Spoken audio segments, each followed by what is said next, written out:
Hello and welcome. I'm Thomas Porteous and you're watching NewsX World. Let's look at the top stories this hour.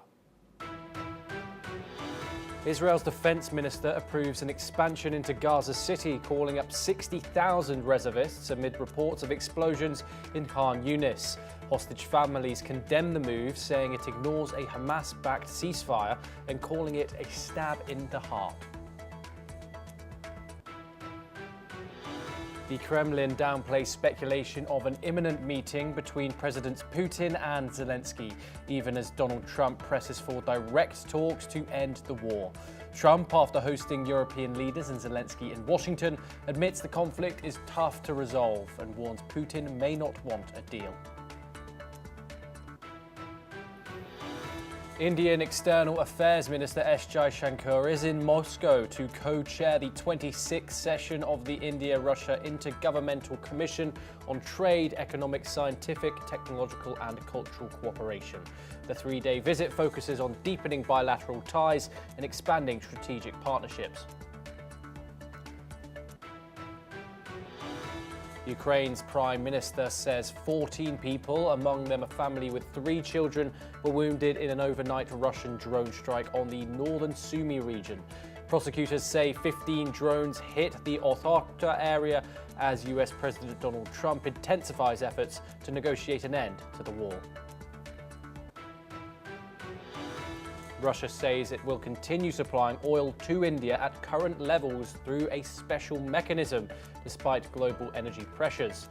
A Russian embassy official confirms President Putin will travel to New Delhi to meet Prime Minister Narendra Modi before the end of the year. Iran's Foreign Minister Abbas Araghchi says Tehran cannot fully sever cooperation with the UN nuclear watchdog, even after Parliament curbed inspections following June's strikes on its nuclear facilities. He says inspectors must remain involved despite new laws requiring high-level security approval for future visits. Israeli Prime Minister Benjamin Netanyahu accuses Australia's Anthony Albanese of betraying Israel and abandoning the Jewish community, calling him a weak politician. The diplomatic rift deepens after Canberra moves to recognise a Palestinian state, prompting visa restrictions and a sharp war of words on both sides. Human Rights Watch says Rwanda-backed M23 rebels killed at least 140 people in eastern Congo in July, warning the true toll may exceed 300. The report highlights escalating violence in Rutshuru territory, even as US and Qatar-backed peace talks continue.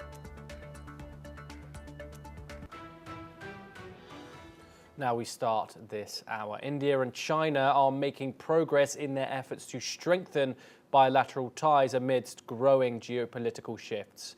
India's Prime Minister Narendra Modi and China's Foreign Minister Wang Yi have agreed to resume trade and connectivity, reflecting their shared desire for a stable relationship, especially in the wake of the border tensions that flared up in 2020.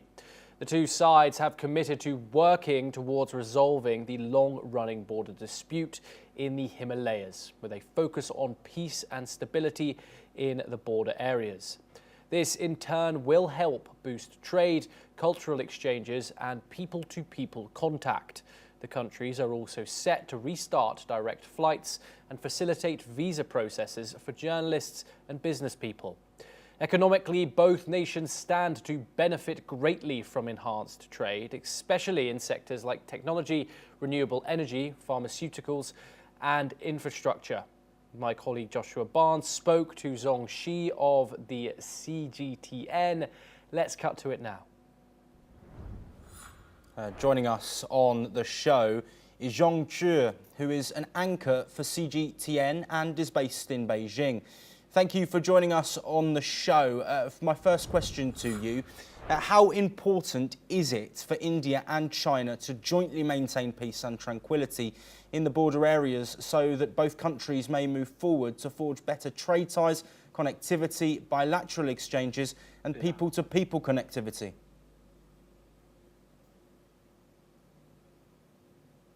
Thanks for having me. I think it's absolutely important for a healthy, stable relationship between the two sides. I mean, if you look at how relations soured since 2020, I think it's evident that the setbacks were not in the interest of the people of our countries.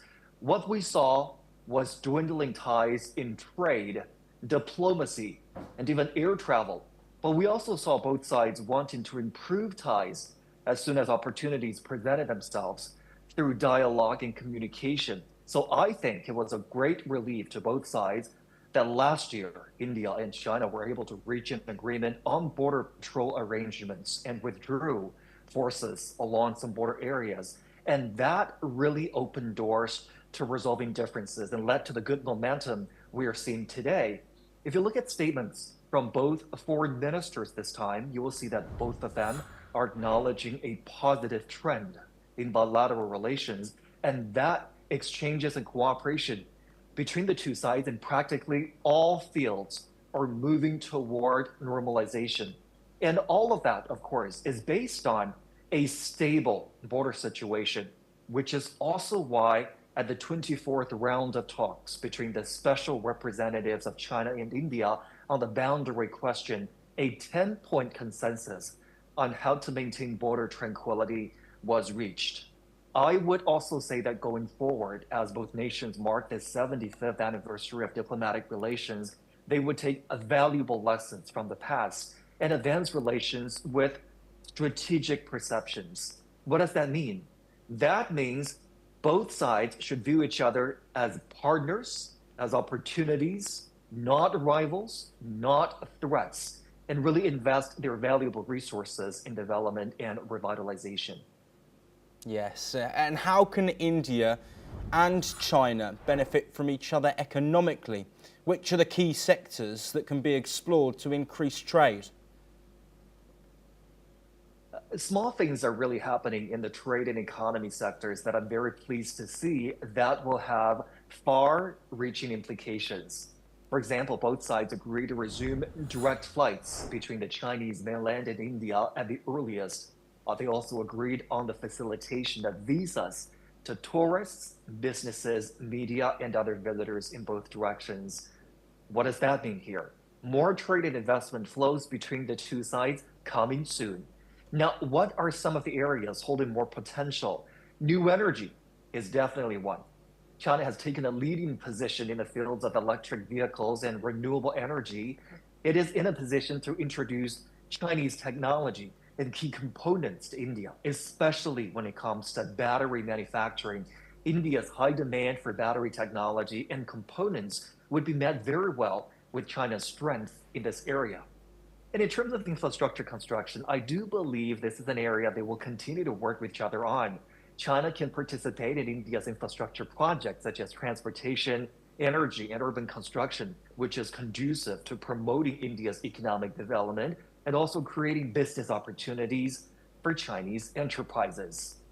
Biopharmaceuticals is something they can further explore. The two sides can strengthen cooperation in biopharmaceutical technology research, drug production standards, and market access, and jointly promote the progress of the biopharmaceutical industry. I would also like to point out that we're talking about the two largest developing countries with a combined population of more than 2.8 billion. China and India bear unique responsibilities here. Beyond just growing their own economies, they should infuse vitality into the global economic development. China's manufacturing and infrastructure expertise, like I mentioned before, India's tech and service sector dynamism together drive supply chains and innovation.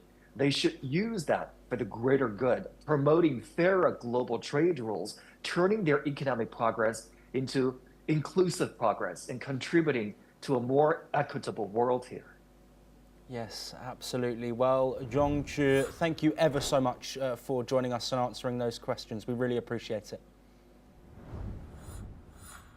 We now move on and over to West Asia, where Israel has approved a controversial settlement project in the occupied West Bank, which could effectively divide the territory and pose a significant challenge to the prospect of a future Palestinian state.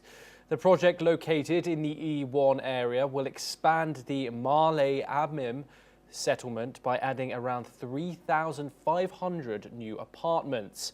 This approval follows the rejection of petitions against the project earlier this month. The E1 project has been under discussion for over 2 decades, but was previously blocked due to pressure from the US.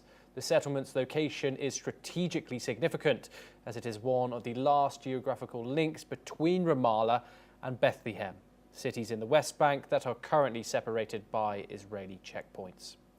We're now joined by Mati Zweig. He's a geopolitical expert and he joins us live from Israel. Mati, if you can just briefly give us the feeling about that the Israeli people have over occupying the West Bank. Obviously, this settlement in particular has been in contention for 4 years due to the fact that the international community, the United Nations, see these settlements as illegal under international law. What do the people of Israel feel about them? Well, thank you for having me. You know, this has been a controversial theme for decades, not for weeks or months, and they're always chanting the same song. The Palestinians, Europeans, they say, let's have a two-state solutions, but there is a problem. For a two-state solutions, you need two parts. And Israel was eager to have such a solution in the 80s, in the 90s. They have several times given their okay for going forward with two-state solutions in the 90s with Rabin, then with Ehud Barak in 2000, then in 2006 with Ehud Olmert. Palestinians always say no, and then this was a wonderful excuse for some part of the public in Israel, especially the movements of the extreme right, to do more and more settlements and say, look, they always say no, so let's build a belt of defense for our future, because they are always attacking and never agreeing to a peace accord. So to say now, why are you building, is more and more of the same. I have something revolutionary to... Oh, we seem to have lost Mati there. Hopefully he joins us once. Sorry. That's all right. Sorry. Again, and I was saying that I have a revolutionary proposition for the Palestinian people. They can offer peace to Israel, and this is the best way to make Israel lose all their, Mati, I don't know, messianic ideas of having most of the part of the territories that they are asking for them since many years, when they were only attacking Israel and not asking for peace. Mati, of course, the people of the Israel is not at war with the West Bank. It is at war with Gaza, which is, of course, a separate territory in the area. We just have to establish that to our viewers. But I want to now look at the language of Israel's finance minister, Bezalel Smotrich, who held up a board showing these settlements. He said this reality finally buries the idea of a Palestinian state because there is nothing left to recognize and no one to recognize. Your thoughts on the language used by the far-right Israeli finance minister there, and obviously the prospects for a two-state solution now these settlements have been approved? Look, again, we have the things in both sides in the hands of the extremes. So if you are talking about the finance minister, of course, maybe 60-65% of Israelis minimum, they don't agree with him. But he's in the government now, and the government is not changed unless it's going to be some solution in the problems with Gaza. And the people are going to get close to the elections, because our elections are in 2026. In order to make this kind of government fall down, is to say yes to some kind of solution with the Palestinians. So you need also a Palestinian side that is strongly proposing a peace plan that is true, that they recognize the state of Israel, that they are not going to attack in Israel, and then maybe things are going to change. In this moment, who is going the tone? Giving the tone to all this? Only the extremists in both sides. Netanyahu is using this for not making any steps forward too, because it's keeping him in power. And from the other side, they also are talking about the unity of the Palestinians when they are completely disunited, and when the people in Israel don't really trust about their intentions in the future. So if people want to make peace, they have to want peace from both sides, not only from one side. Thank you very much for joining us, Matti Zawig, here on the programme.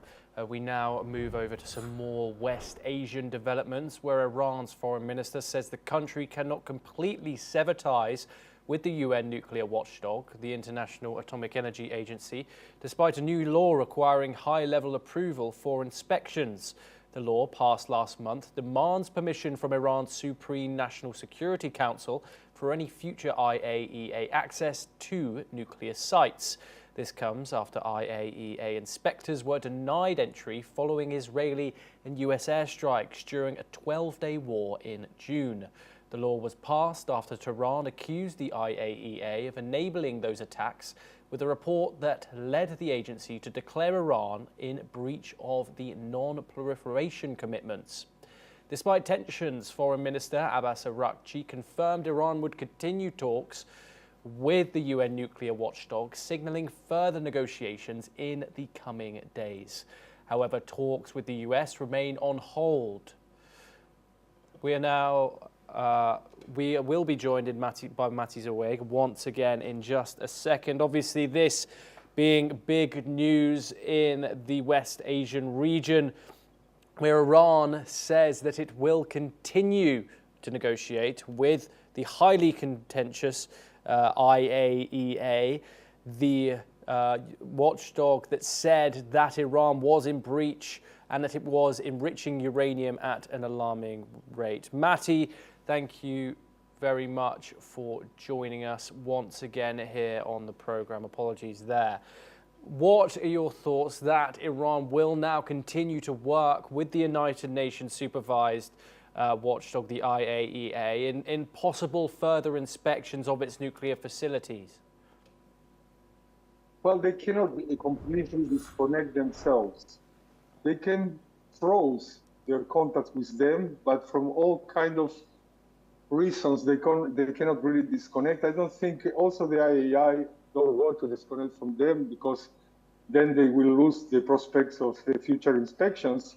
And the same for Iran, not to lose completely their credibility in any kind of future prospections of having some kind of agreement.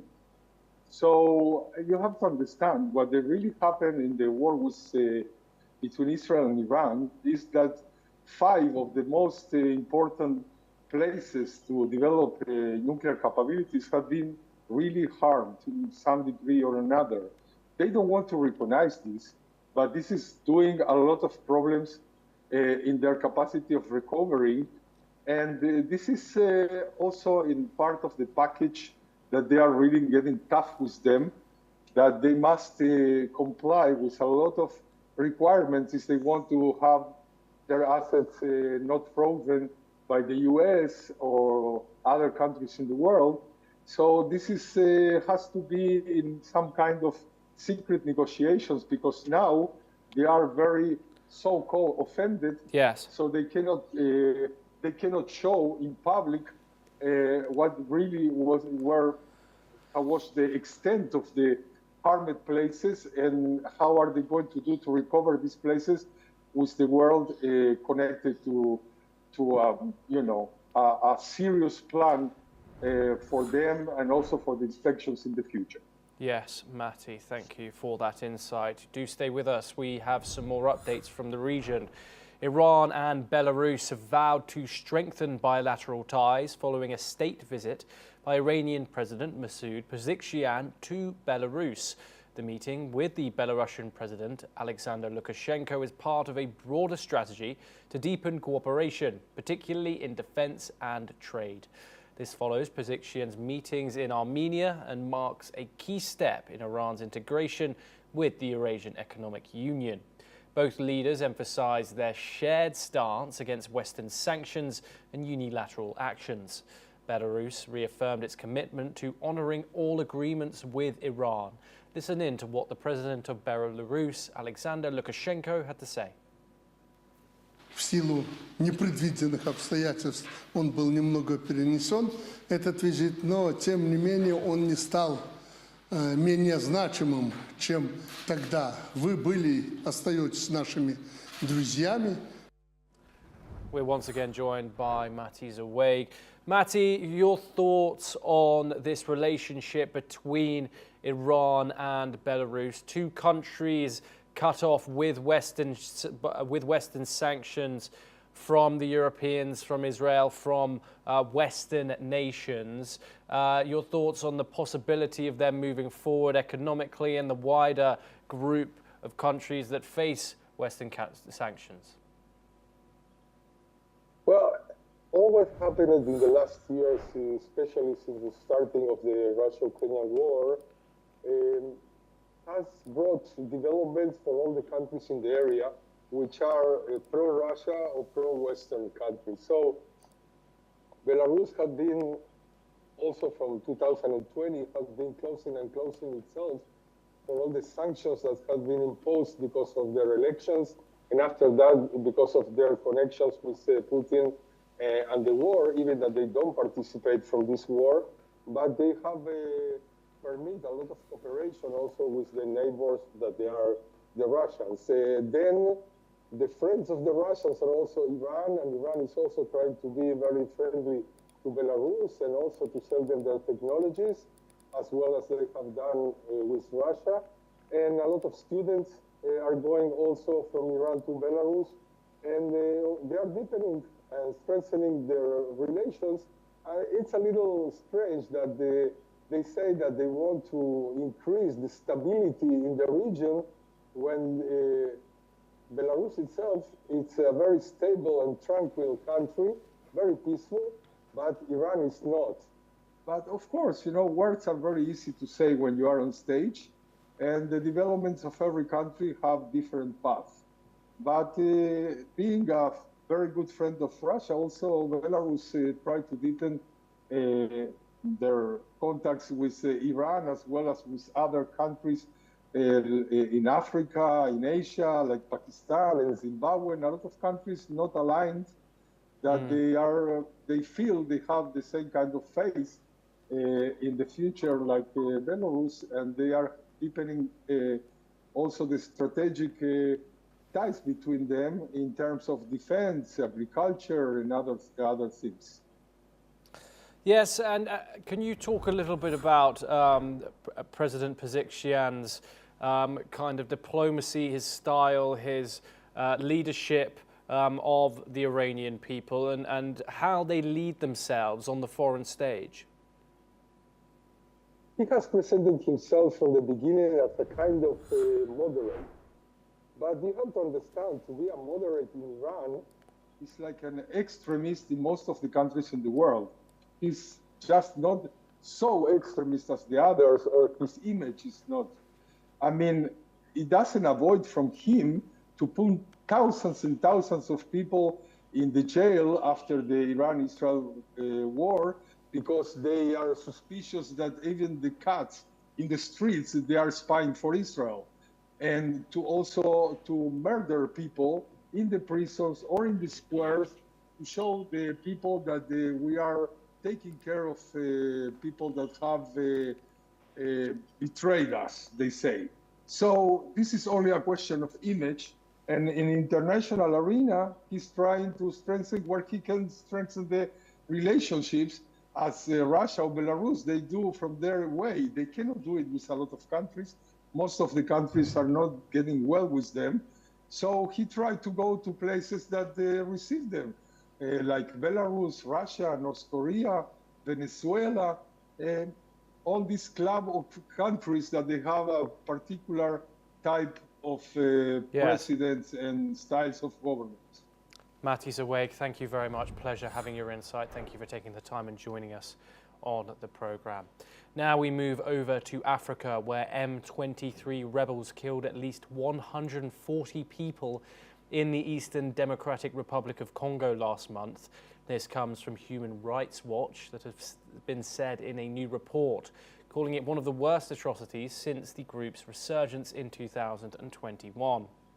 Witnesses told HRW that Rwanda-backed rebels executed residents, including women and children, in at least 14 villages near Virunga National Park between July the 10th and the 30th.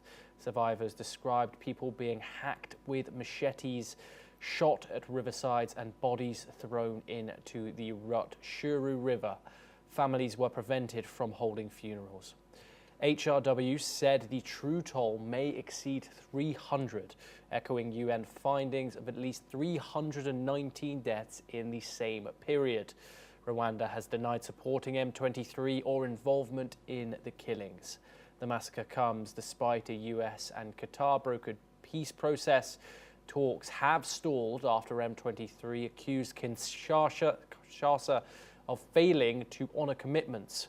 HRW is urging sanctions and prosecutions for those responsible, while on the other side, Belgian Foreign Affairs Minister on his visit to Congo laments the lack of progress in peace process between the M23 armed group and the Democratic Republic of Congo, which is devastating the eastern part of the country. Let's take a listen in to what he said. Nous sommes confiants, nous voulons l'être en tout cas, dans les processus de Doha et de Washington. Mais nous sommes aussi lucides et nous devons l'être, en reconnaissant aujourd'hui qu'un mois plus tard, la situation sur le terrain ne s'est pas améliorée, qu'il y a toujours la commission d'un grand nombre de violences. M23 rebels have killed at least 140 people in the Eastern Democratic Republic of Congo last month. This comes from the Human Rights Watch, a report written by the humanitarian group. This is despite a peace process that has been brokered by Donald Trump's the United States and Qatar to end the conflict in the Eastern Democratic Republic of Congo. Witnesses have told the advocacy group that the Rwanda-backed rebels summarily executed local residents, including women and children, largely from the Hutu ethnic group in the Rutshuru area near the Virunga National Park. Of course, devastating news coming out of the DRC conflict that has been going on since M23 resurgence in 2021. Of course, there has been multiple alleged massacres that have taken place during the M23 campaign against the DRC people. There has been a total of killings that exceed 300 since this July. This is in the backdrop of ongoing peace negotiations brokered by the United States and Qatar. Thousands of people have been killed in this conflict and hundreds of thousands of people have been displaced. This is statements from the UN. They've also previously called it the world's worst humanitarian crisis coming out of the DRC. There was hopes of a peace deal, a Donald Trump and Qatari brokered peace deal. However, these negotiations seem to be fluctuating. Okay, we now move over to Europe for our next story, where hundreds of fans greeted a member of Irish group Kneecap at a London court today, where he sought to dismiss a terrorism charge for allegedly displaying a flag supporting the Iran-backed Lebanese militia Hezbollah. Mokara, originally charged under the anglicised name Liam O'Hannah and known by his stage name, is accused of waving the yellow Hezbollah flag during a Kneecap concert in London on the 21st of November in 2024. He's also accused of holding a Hezbollah flag on stage while shouting "Up Hamas, up Hezbollah." NECAP had previously stated that the flag was thrown on stage during their performance. The 27-year-old was charged in May under the Terrorism Act, which makes it a criminal offence to display an item in a manner that raises reasonable suspicion of support for a prescribed organisation.